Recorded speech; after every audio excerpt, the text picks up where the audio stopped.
Good morning everyone. आज हम हमारा नेक्स्ट चैप्टर जो है लॉज ऑफ मोशन ये स्टार्ट करेंगे ल्यूसेंट फिजिक्स एयरफोर्स के लिए और साथ में साथ नेवी के लिए भी। इसमें देखिए हम मेनली जो करें 1 नंबर के जो क्वेश्चंस आते हैं या फिर MCQ में जो बिल्कुल शॉर्ट टाइप के क्वेश्चंस होते हैं उन क्वेश्चंस को मेन हम सोल्व करेंगे, क्योंकि एयरफोर्स का जो एग्ज़ाम है उस एग्ज़ाम के अंदर सबसे ज़्यादा जो क्वेश्चन आएंगे आपके 25 में से लगभग 20 के आसपास क्वेश्चन बिल्कुल इसी टाइप के आएंगे और इन्हीं में से आएंगे। तो फर्स्ट क्वेश्चन हमारे पास देखिए, first law of motion gives information about, कि पहला जो लॉ ऑफ मोशन है वो किसके बारे में इंफॉर्मेशन देता है। तो सबसे पहली बात आपको पता हो कि पहला लॉ ऑफ मोशन क्या है। जो मोशन का पहला लॉ है वो कहता है कि कोई भी ऑब्जेक्ट जो है वो ना तो अपनी दिशा बदल सकती है, ना अपनी जो वर्तमान की अवस्था है उसको बदल सकती है। यानी कि जो प्रेजेंट में उसकी जो सिचुएशन है, अगर रेस्ट पे है तो वो रेस्ट पे ही रहेगी, अगर वो मोशन में है तो मोशन में रहेगी, और जिस डायरेक्शन में मोशन में है उसी डायरेक्शन में वो मोशन करेगी, डायरेक्शन भी वो चेंज नहीं कर सकती। ये जो है फर्स्ट लॉ ऑफ मोशन है, इसको लॉ ऑफ इनर्शिया भी कहते हैं। कब तक ये चीज़ें एप्लीकेबल है, जब तक कि उसके ऊपर कोई एक्सटर्नल फोर्स काम ना करे। तो ये हमारा फर्स्ट लॉ ऑफ मोशन था, इसी को हम लॉ ऑफ इनर्शिया भी कहते हैं। तो जो फर्स्ट लॉ ऑफ मोशन है वो हमें इनर्शिया के बारे में जो है कुछ एक जानकारी देता है। सेकंड क्वेश्चन पे आइएगा, if constant force is applied on a body then which quantity remains constant, अगर किसी वस्तु पर समान बल आरोपित किया जाए तो कौन सी जो संख्या, कौन सी क्वांटिटी जो है वो समान रहेगी, एनर्जी, वर्क, इनर्शिया या फिर एक्सेलरेशन। देखिए ये सारी चीज़ें जो हैं ये चेंज होगी, इनर्शिया कोई क्वांटिटी नहीं है, ये तो कौन जो है ऑब्जेक्ट का ये तो गुण है उसका एक। वर्क जो है वो चेंज होगा, एनर्जी। तो इसका जो राइट आंसर आएगा, राइट आंसर हमारे पास इसका होगा एक्सेलरेशन। थर्ड क्वेश्चन देखिएगा, product of time and force is known as, time और फोर्स का जो प्रोडक्ट है उसको क्या बोलते हैं। तो इस सभी को जानने के लिए आपने सबसे पहले सेकंड लॉ ऑफ मोशन है उसको समझना पड़ेगा। सेकंड लॉ ऑफ मोशन क्या कहता है, rate of change of momentum जो है वो फोर्स के इक्वल होगा। ठीक है भैया, rate of change of momentum force के इक्वल होगा, यानी कि जिस दर से या जिस रेट से मोमेंटम के अंदर चेंज आएगा उस चीज़ को हम फोर्स बोलेंगे। इसी इक्वेशन के अंदर ये नीचे हमारे पास जो dt है, इस dt को अगर इस साइड लेकर के आए तो हमारे पास आ गया dp is equal to f into dt, और ये क्वांटिटी आ गई इम्पल्स। इस क्वांटिटी को बोलते हैं इम्पल्स। देखिए फोर्स का और टाइम का मल्टीप्लिकेशन, इसको हम बोलेंगे इम्पल्स। तो बी ऑप्शन करेक्ट होगा। लेकिन यहाँ से इस क्वेश्चन में हमें दो चीज़ें देखने को मिली, पहली चीज़ आई rate of change of momentum और दूसरी चीज़ आई चेंज इन मोमेंटम। ये दोनों अलग अलग चीज़ है। एग्जाम में मोस्ट ऑफ द टाइम यहाँ से क्वेश्चन आएगा कि rate of change of momentum किस चीज़ को डिनोट करता है, तो आप कहेंगे फोर्स को डिनोट करेगा। और अगर आपसे कहे कि सिर्फ चेंज इन मोमेंटम किस चीज़ को डिनोट करता है, तो आप कहेंगे चेंज इन मोमेंटम जो है वो इम्पल्स को डिनोट करता है। ये दो क्वेश्चन है, इंपॉर्टेंट क्वेश्चन है, एग्जाम में आते रहे हैं, आते रहेंगे। अब फोर्थ क्वेश्चन पे आइएगा, rocket launching is based on principle of, जो है रॉकेट नोदन की क्रिया किस पर हमारे पास आधारित है, किस प्रिंसिपल पर आधारित है। तो इसमें ऑप्शन दे रखे हैं, Newton's first law of motion, momentum conservation, mass conservation या सेकंड लॉ ऑफ मोशन। देखिए लॉ ऑफ मोशन का यहाँ पे कोई रोल नहीं है। जब जो रॉकेट का जो मेन प्रिंसिपल क्या होता है, मान लिया देखिए ये हमारे पास कोई रॉकेट है, ठीक है, ये रॉकेट जैसे जैसे आगे बढ़ता जाएगा ये अपने पीछे का जो कुछ पोर्शन है उसको तोड़ के पीछे फेंकता जाता है, यानी कि इसका जो मास है ना, मास कम होता जाएगा। अब हमारे पास मोमेंटम क्या होता है, m इंटू वी। एक इक्वेशन आई m1v1 is equal to m2 into v2।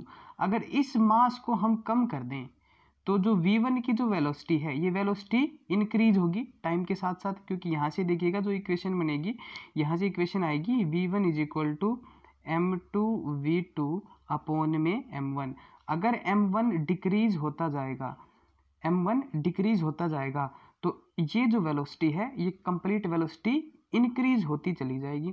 अगर ऐसा हमारे पास संभव है, मोमेंटम डिक्रीज मास डिक्रीज, वो वेलोसिटी जो है वो इंक्रीज हो रही है, इसके अंदर जो हमारे पास प्रिंसिपल का यूज हुआ m/v, इस क्वांटिटी को बोलते हैं मोमेंटम। तो इस रॉकेट नोदन की क्रिया के अंदर मोमेंटम का जो कंजर्वेशन है उसका यूज करते हैं।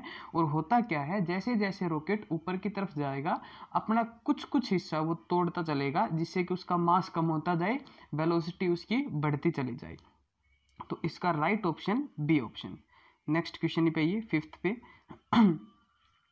When a horse pulls a cart, the force that helps the horse to move forward is force exerted by, यानी कि जब कोई घोड़ा गाड़ी को खींचता है तो वो घोड़ा किस फोर्स की वजह से आगे की तरफ चल पाता है। तो इसके अंदर ऑप्शन है द कार्ट, वो फोर्स जो कि गाड़ी ने घोड़े पर लगाया, या फिर वो फोर्स जो ग्राउंड ने घोड़े पे लगाया, वो फोर्स जो ग्राउंड ने गाड़ी पे लगाया, या फिर वो फोर्स जो घोड़े ने ग्राउंड पे लगाया। तो इसमें देखिएगा, जब जैसे घोड़ा आगे की तरफ चलेगा तो ग्राउंड के और उसके पैर के बीच में फ्रिक्शन होता है। वो जो घोड़ा है वो ग्राउंड को पीछे की तरफ धकेलने की कोशिश करेगा, लेकिन ग्राउंड का मास ज़्यादा है, ठीक है। तो मास ज़्यादा होने की वजह से ग्राउंड खुद तो पीछे नहीं जाता, वो वापस से उसके ऊपर एक फोर्स लगाएगा, इस जिसको न्यूटन का थर्ड लॉ जो है उसके अकॉर्डिंग, जैसे ही आप किसी बॉडी पे फोर्स लगाएंगे वो बॉडी भी आप पे वापस फोर्स लगाएगी। लेकिन घोड़े का मास कम है, ग्राउंड का ज़्यादा है, तो ग्राउंड का जो फोर्स लगाएगा उस फोर्स की मदद से घोड़ा आगे की तरफ चल पाता है। तो इसमें दो ऑप्शन हो सकते हैं। अगर यहाँ पे आपको फ्रिक्शन ऑप्शन में मिलता तो फ्रिक्शन टिक करते, या फिर फोर्स किसने लगाया, तो फोर्स लगाया ग्राउंड ने घोड़े के ऊपर। तो बी ऑप्शन हमारा करेक्ट ऑप्शन। नेक्स्ट क्वेश्चन पे आइए। Motion in a car on horizontal road is due to force exerted by. किसी कार के अंदर हॉरिजेंटल रोड पे जो मोशन है वो किस वजह से होता है। सेम उसी टाइप का क्वेश्चन है, जो फोर्स रोड लगाता है कार पे उस वजह से कार के अंदर मोशन आएगा। नेक्स्ट क्वेश्चन पे आइएगा। The weight of an object will fail less in lift when lift, यानी कि जब कोई ऑब्जेक्ट है लिफ्ट के अंदर रखा हुआ है तो उसका स्वाभाविक वेट जो है, यानी कि ओरिजिनल वेट उसका जो ग्राउंड पे था उससे कम वेट कब हमें महसूस होगा लिफ्ट के अंदर। तो कब महसूस होगा, इसको समझने के लिए आप लिफ्ट की कंडीशन समझिए। लिफ्ट की 3 कंडीशन हमारे पास है। पहला, लिफ्ट रेस्ट पे हो। दूसरा, लिफ्ट हमारे पास एक्सेलरेशन से ऊपर की तरफ जाए। और तीसरा, लिफ्ट एक्सेलरेशन से नीचे की तरफ आए। तो जब लिफ्ट रेस्ट पे होगी तो अपैरेंट वेट, यानी कि जो वेट हमें महसूस होगा वो ओरिजिनल वेट के इक्वल होगा। W apparent is equal to WO, यानी कि ओरिजिनल। जब लिफ्ट A एक्सेलरेशन से ऊपर की तरफ जाएगी तो देखिए 1 के अंदर कुछ ऐड हुआ A/G, कुछ ऐड हुआ ना 1 के अंदर, और उसकी मल्टीप्लाई ओरिजिनल वेट से करी। यानी कि जब आप किसी वैल्यू की मल्टीप्लाई एक से बड़ी संख्या से करेंगे तो उसका आंसर ओरिजिनल वैल्यू से ज़्यादा आएगा। तो इस केस में अपैरेंट वेट जो है वो ग्रेटर होगा, ओरिजिनल वेट से ज़्यादा महसूस होगा। जब लिफ्ट A एक्सेलरेशन से ऊपर की तरफ जाएगी तो किसी भी बॉडी का जो वेट है उससे ज़्यादा वेट हमें महसूस होगा। तीसरा केस देखिएगा, जब कोई बॉडी डाउनवर्ड आती है एक्सेलरेशन के साथ, तो इसके अंदर एक में से कोई चीज़ हम सब्ट्रैक्ट करेंगे तो इसमें क्या होगा, जो अपैरेंट वेट है वो कम होगा और ओरिजिनल वेट ज़्यादा। यानी कि किसी भी ऑब्जेक्ट का वेट है यहाँ पे लेस होगा, यहाँ पे मोर होगा, और यहाँ पे इस केस में सेम वेट होगा। जब ऑब्जेक्ट नीचे की तरफ आएगी तो लेस वेट, ऊपर की तरफ जाएगी तो मोर वेट, और जब रेस्ट पे है लिफ्ट तो सेम वेट। इस तरीके की कंडीशन है। अब क्वेश्चन देखिए, क्वेश्चन में ऑप्शन दिया यूनिफॉर्म इन डाउनवर्ड मोशन। जब डाउनवर्ड मोशन में आएगी यूनिफॉर्मली, यानी कि एक्सेलरेशन नहीं है तो कोई फर्क नहीं पड़ेगा भाई। यूनिफॉर्म मोशन है ना, यूनिफॉर्म मोशन के दोनों केसेस में कोई भी फर्क नहीं आएगा, हमारे पास फर्क सिर्फ आएगा एक्सेलरेशन की कंडीशन में। अब सी ऑप्शन देखिए, सी ऑप्शन में इन्होंने कहा goes upward with acceleration, acceleration के साथ ऊपर की तरफ जाएगी।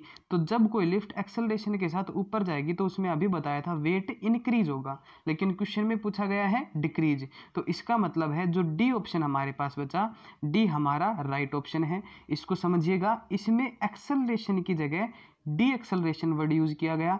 डी एक्सेलरेशन का मतलब कि नेगेटिव एक्सेलरेशन, यानी इस ए की जगह आप यहाँ पे माइनस का ए रखेंगे, 1 माइनस ए अपॉन जी, ये वाली इक्वेशन बनेगी। इस तरीके की इक्वेशन बनेगी तो वेट डिक्रीज हो गया। ठीक है भैया। नेक्स्ट क्वेश्चन पे आइएगा। Force acting on a particle is inversely proportional to velocity, then velocity is. अब ये कह रहा है कि किसी पार्टिकल पे जो फोर्स आपने अप्लाई करा वो वेलोसिटी के इनवर्स प्रोपोर्शन में है, तो आपने बताना है वेलोसिटी कांस्टेंट रहेगी या फिर इनवर्स प्रोपोर्शनल टू टाइम रहेगी, डायरेक्टली प्रोपोर्शनल टू टाइम रहेगी, या फिर टाइम के स्क्वायर रूट के प्रोपोर्शनल होगी। तो इसको सोल्व करके देखते हैं। फोर्स हमारे पास होता है m इंटू ए के इक्वल, और जो एक्सेलरेशन है वो बोलते हैं वेलोसिटी अपॉन में टाइम, यानी कि v बाई टी। तो फोर्स के अंदर एक्सेलरेशन की वैल्यू पुट कर दी तो ये आ गया F is equal to M into V by T. Question में कहा गया कि फोर्स इनवर्स प्रोपोर्शन है वेलोसिटी के, ये कंडीशन हमने सेटिस्फाई कराई। फोर्स की वैल्यू यहाँ से इधर पुट कर दी, M V upon T directly proportional हो गया वी के। इस इक्वेशन को सोल्व करा क्रॉस मल्टीप्लाई करके, तो M V square directly proportional आ गया टी के। यहाँ से प्रोपोर्शनलिटी के साइन को हटाने के लिए जो है के कोई भी कांस्टेंट हमने लगा दिया बीच में इक्वल टू का साइन, और वी स्क्वायर की वैल्यू निकाल ली यहाँ से के टी अपॉन में एम, और दोनों तरफ रूट लिया तो वी हमारे पास इक्वल आ गया रूट के बाई एम इंटू में रूट टी। और अगर वेलोसिटी और टाइम के बीच में रिलेशन निकालें तो यहाँ से रिलेशन आ गया velocity directly proportional to square root of time, यानी कि जो डी ऑप्शन हमारे पास था वो राइट ऑप्शन था। नेक्स्ट क्वेश्चन पे आइएगा। A particle of mass m is at rest initially, when a constant force is applied on it the displacement will be proportional to.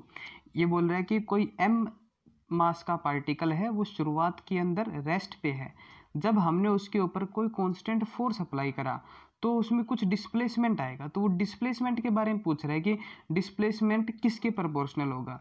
इसी क्वेश्चन में यही क्वेश्चन एक और तरीके से पूछा जाता है कि वेलोसिटी किसके प्रोपोर्शनल होगी। दो क्वेश्चन है यहाँ पे। तो फर्स्ट केस को सोल्व करते हैं डिस्प्लेसमेंट के लिए।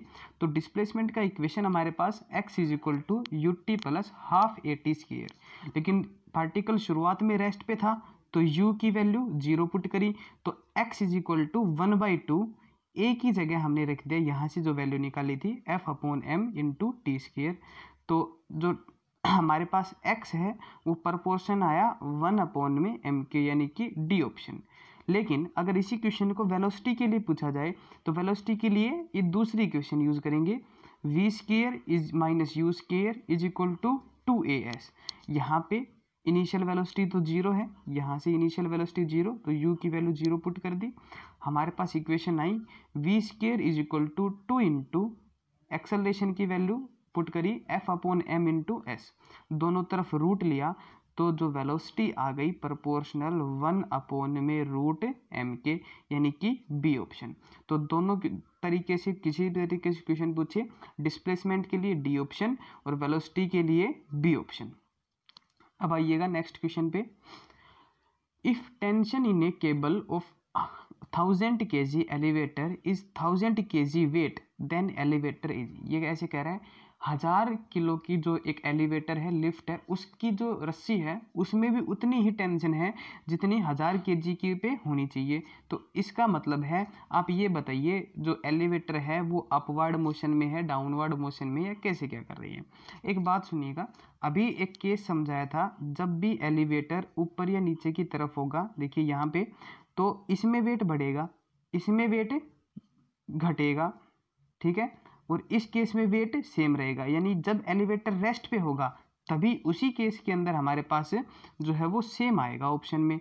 तो ये क्वेश्चन देखिएगा, इस क्वेश्चन में ऑप्शन दे रखे हैं एक्सेलरेशन अपवर्ड की तरफ, एक्सेलरेशन डाउनवर्ड और डी एक्सेलरेशन अपवर्ड। लेकिन देखिए 1000 kg की एलिवेटर थी, 1000 kg के वेट की ही टेंशन आई, यानी दोनों चीज़ें इक्वल हैं, दोनों चीज़ें इक्वल है, इसका मतलब है D option is the right option. Next question पे आइएगा।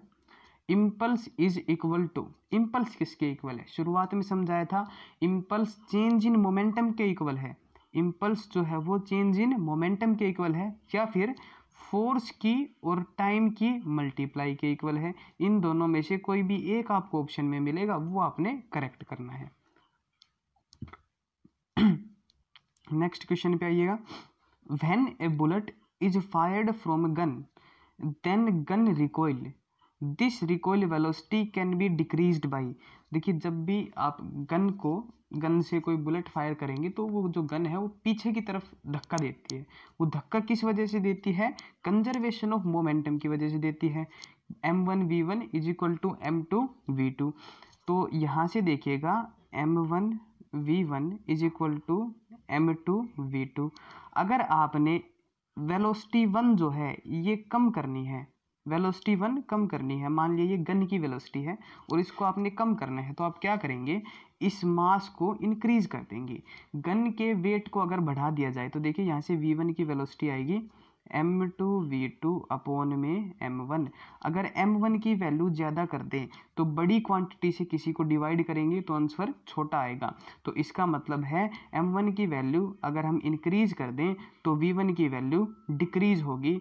और जो हमारे पास है ए ऑप्शन जो है इंक्रीज गन वेट, गन का जो वेट है उसको इंक्रीज कर देंगे, ये सही ऑप्शन है। नेक्स्ट क्वेश्चन पे आइएगा। Inertia is property of, inertia किसकी प्रॉपर्टी है? ऑप्शन देखिए, एवरी ऑब्जेक्ट, हर एक ऑब्जेक्ट की, या फिर पार्टिकुलर ऑब्जेक्ट, सिर्फ कुछ एक ऑब्जेक्ट की। सी ऑप्शन है नॉट एनी ऑब्जेक्ट, किसी ऑब्जेक्ट की प्रॉपर्टी नहीं है। और डी ऑप्शन है only in objects in motion, सिर्फ मोशन में जो ऑब्जेक्ट है उनकी प्रॉपर्टी है। तो इनर्शिया की जो डेफिनेशन थी उसके अंदर बताया था कि भैया इनर्शिया जो है प्रेजेंट सिचुएशन जो है ऑब्जेक्ट की उसके ऊपर डिपेंड करता है, उसमें रेस्ट पे भी हो सकती है ऑब्जेक्ट और मोशन में भी। तो डी ऑप्शन तो रॉन्ग हो गया।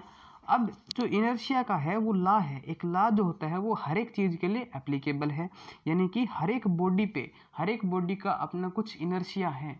तो जो है एवरी ऑब्जेक्ट, यहाँ पे हमारे पास राइट ऑप्शन होगा कि इनर्शिया जो प्रॉपर्टी है वो हर एक ऑब्जेक्ट की है। ऐसा नेचर में कभी भी नहीं हो सकता कि एक ऑब्जेक्ट के पास कोई प्रॉपर्टी है और दूसरी के पास नहीं है। इस तरीके की प्रॉपर्टी जिसमें कोई मेन डिफरेंसेस नहीं हो सकते इनबिल्ट। नेक्स्ट क्वेश्चन पे आइए। एक्शन एंड रिएक्शन, ये न्यूटन के थर्ड लॉ से क्वेश्चन लिया गया है। एक्शन और रिएक्शन के बारे में, act on different bodies same in magnitude work in opposite direction. तो देखिए न्यूटन का थर्ड लॉ क्या कहता है? Every action has equal and opposite reaction. देखिए सबसे पहली बात आई इक्वल, तो सेम इन मैग्नीट्यूड हो गई, इक्वल है, ठीक है। अपोजिट रिएक्शन, देखिए work in opposite direction, opposite वाला भी हो गया क्लियर। अब बात बची एक्ट ऑन डिफरेंट बॉडीज। तो ये बात तो सभी को पता है, एक बॉडी जब दूसरी पे एक्शन करेगी तो उसी के रिएक्शन में दूसरी बॉडी पहले वाले पे अपना रिएक्शन देगी उसी के जवाब के अंदर। यानी कि एक्शन और रिएक्शन का जो पेयर है वो हमेशा दो अलग अलग बॉडीज पे लगेगा, हमेशा मैग्नीट्यूड में सेम रहेंगे और अपोजिट डायरेक्शन में रहेंगे। तो इसमें जो है देखिए ये जो डी ऑप्शन है ना, इसको ऑल ऑफ अबोव करिएगा, ये मिसप्रिंट है, all of above, D option आएगा इसका ऑल ऑफ अबोव। इसके तीनों ही केसेस जो है वो ठीक है। नेक्स्ट क्वेश्चन पे आइए। नेक्स्ट क्वेश्चन हमारे पास देखिए प्रिंटेड नहीं है, तो उसमें आपने क्या करना है ये बताना है, जो 1 न्यूटन जो है उसके अंदर कितने डाइन होते हैं। डाइन जो है वो फोर्स की CGS यूनिट है और न्यूटन जो है ये SI यूनिट है। तो 1 न्यूटन में डाइन बताने हैं, डाइन कितने हैं, इंपॉर्टेंट क्वेश्चन है, याद रखिएगा। 1 newton is equal to 10⁵ dyne, 1 newton is equal to 10⁵ dyne. इसके अलावा देखिए एक और क्वेश्चन हमसे हमारे पास आता है, जो फर्स्ट लॉ ऑफ जो फोर्स की जो डेफिनेशन है, definition of force was given by which law of motion. Definition जो है फोर्स की वो किस लॉ ने दी? तो फोर्स की जो डेफिनेशन है वो फर्स्ट लॉ ऑफ मोशन ने दी थी। ये चीज आप नोट कर लीजिए अपनी नोटबुक में, definition of force was given by first law of motion, definition of force was given by first law of motion, ठीक है। थैंक यू, आज की वीडियो में इतना ही। जय हिंद, जय भारत।